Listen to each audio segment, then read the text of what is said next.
आपण पाहत आहात महाड तालुक्यातील लोकप्रिय न्यूज चॅनल माझे महाड। महाड येथील मुंबई गोवा महामार्ग लगत असणाऱ्या सर्व्हिस रस्त्यावर खड्ड्यांचे साम्राज्य निर्माण झाले आहे। पहिल्याच पावसात खड्डे तयार झाले असून जुलै महिन्याच्या मुसळधार पावसाने हे खड्डे आणखीन भयानक रूप धारण करत आहेत। ठेकेदारांनी केवळ नावापुरते खड्डे बुजवले, पण पावसाच्या जोराने ते पुन्हा उघड पडले आहेत। गेली 3 वर्ष हेच चित्र आहे। पावसाळा संपला की डांबरीकरण, पावसाळा सुरू झाला की खड्डे। सरकार टॅक्स वसूल करतं, मग चांगले रस्ते का नाही मिळत, हा सवाल जनतेतून विचारला जात आहे। जर आजच्या घडीला सर्व्हिस रस्ता खड्ड्यांमध्ये हरवतोय, तर काही वर्षांनी मुंबई गोवा महामार्गाचं काय होणार? महामार्गाच्या काही भागात आत्तापासूनच निकृष्ट दर्जाचं काम दिसत आहे, त्यामुळे हा महामार्गही भविष्यात खड्ड्यांचा बळी ठरेल अशी भीती व्यक्त होत आहे। खरं म्हणजे गोवा महामार्ग हा 15-16 वर्षापासून त्याचं काम चालू आहे आणि आता आपण ज्या ठिकाणी उभे आहोत इथं हा सर्व्हिस रोड एक 2-3 वर्षापासून पूर्ण केला गेलेला आहे आणि ह्या ठिकाणी या 2-3 वर्षात जे बांधकाम झाले किंवा त्याचं काम झालेलं आहे हे खरंच निकृष्ट दर्जाचं आहे आणि ह्या ठिकाणी कायमस्वरूपी जे डांबरीकरण आहे ते पहिल्या किंवा दुसऱ्या पावसातच त्याचं सगळं जे काय आहे मटेरियल ते बाहेर निघते, पण त्याची तात्पुरती डागडुजी केली जाते। आपण जर बघितलं तर संपूर्ण मुंबई गोवा महामार्ग गेले अनेक वर्ष रखडलेला आहे आणि या रखडलेल्या कामाचं मुख्य कारण असं आहे की या जो त्याच्या बाजूला जो सर्व्हिस रोड तयार केला आहे तो सर्व्हिस रोड खरं तर कॉन्ट्रॅक्टरसाठी तयार केलेला आहे का लोकांसाठी केलेला आहे हा मोठा प्रश्न आहे।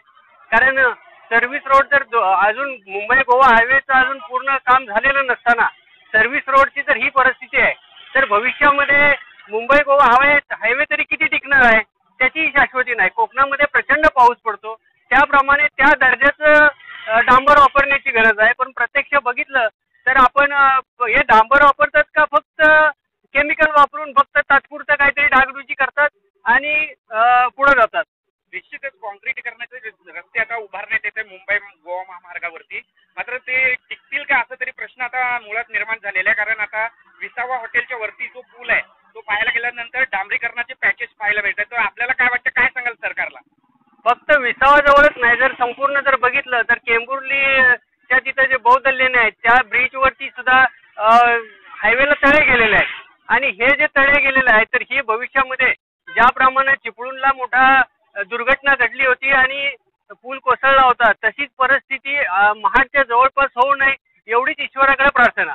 एकंदरीत काय सांगाल की सरकार जनतेकडनं टॅक्स वसूल करतोय, मात्र दुसरीकडे मुंबई गोवा महामार्गाचं काम अनेक वर्षांपासून रखडून आहे, मात्र आता जसं डांबरीकरणाचा अर्थात सर्व्हिस रस्ता मुंबई गोवा महामार्गाच्या लगतच म्हणजे महाडमध्ये सर्व्हिस रस्त्यावर आता खड्ड्यांचं साम्राज्य निर्माण झालेलं पहिल्या पावसामध्ये आणि जनतेकडनं टॅक्स वसूल करतो, तरी सरकार का निकृष्ट दर्जाचं रस्त्याचं काम हे जनतेच्या समोर ठेवतोय किंवा पूर्ण करतोय?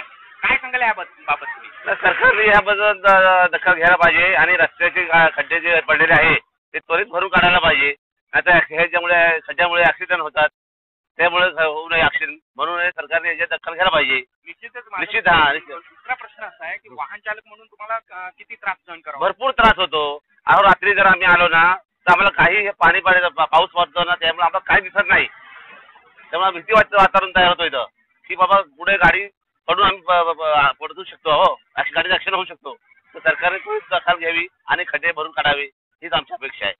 म्हणजे मी आता जिथे उभा आहे ते म्हणजे मुंबई गोवा महामार्गाच्या लगत असणारा सर्व्हिस रस्ता, मात्र या सर्व्हिस रस्त्याची आता परिस्थिती पाहायला गेल्यानंतर खड्ड्यांच्या साम्राज्यामध्ये पाहायला मिळते। खड्ड्यांचा सापळा निर्माण झालेला आहे, कारण गेल्या पहिल्याच पावसामध्ये खड्ड्यांचं साम्राज्य निर्माण झालेलं, मात्र ठेकेदारांनी या ठिकाणी डागडुजी ही नावापुरती केलेली होती आणि त्यामुळे आता पुन्हा मुसळधार पावसामध्ये खड्ड्यांचे साम्राज्य वाढलेले आहे।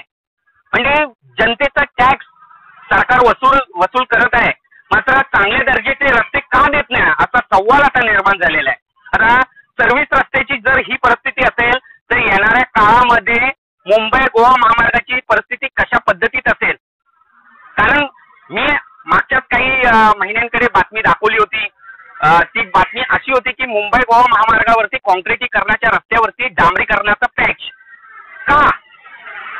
जनतेकडनं टॅक्स वसूल करून घेत असणार तर तुम्ही चांगल्या दर्जाचे रस्ते का उभारत नाही हा सवाल निर्माण झालेला आहे मंडळी। कारण जर सरकार अनेक नियम अंमलात आणतायत सरकार बोलतंय की हेल्मेट घालणं गरजेचं आहे, मग तुम्ही जनतेकडनं जर हेल्मेट घातलं जाणार नाही आणि जनतेकडनं जर फाईन दंड आकारला जात असेल तर जनतेने किती तुम्हाला सवाल करायला पाहिजे. अर्थातच सरकारला जर खड्डे निर्माण होत असतील रस्त्यावरती, सर्व्हिस रस्त्यांवरती, निकृष्ट दर्जाचं बांधकाम होत असेल तर निकृष्ट दर्जाचं बांधकाम थांबवा, नाही तर आम्ही दंड वसूल करू असं सरकारला जाब विचारल्यानंतर किंवा प्रश्न केल्यानंतर किंवा दंड आकारला तर सरकारला चालेल का? म्हणजे अजून एक मुद्दा आहे की समृद्धी महामार्गावरती आपण पाहिलेलीच असेल परिस्थिती की स्लॅब कोसळला होता. अपाट पैसा तुम्ही जनतेचा वसूल करून टॅक्सच्या माध्यमातून का चांगल्या दर्जाचा समृद्धी महामार्ग बांधला नाही, का उभारला नाही, स्लॅब का कोसळला? सांगण्याचं म्हणजे अजून एक मुद्दा आहे की मुंबई गोवा महामार्गावरती मुसळधार पावसाची हजेरी लागल्यानंतर रस्त्यावरती तळ साचलं होतं. असं का? ठेकेदार वारंवार काम मिळवण्यासाठी नावापुरतं काम करतायत का? तुम्ही बोलता, सरकार बोलते की आम्ही अपाट पैसा लावतोय, टॅक्स वसूल जनतेचा होतोय, मात्र जनतेला चांगल्या दर्जाचं काम तुम्ही का करून देत नाही? का रस्त्यांचे चांगल्या दर्जाचं काम तुम्ही करत नाहीत? हा सवाल निर्माण झालेला आहे.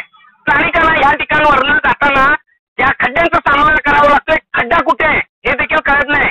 खड्ड्यात रस्ता की रस्त्यात खड्डा आहे. दुचाकी वाहन चालकांना जेव्हा मुसळधार पावसाची हजेरी लागते तर खड्ड्यामध्ये पाणी साचल्या कारणाने दुचाकी वाहन कोणत्या ठिकाणावरनं न्यायला पाहिजे, कोणत्या मार्गावरनं न्यायला पाहिजे असा सवाल त्यांच्या समोर निर्माण होतोय.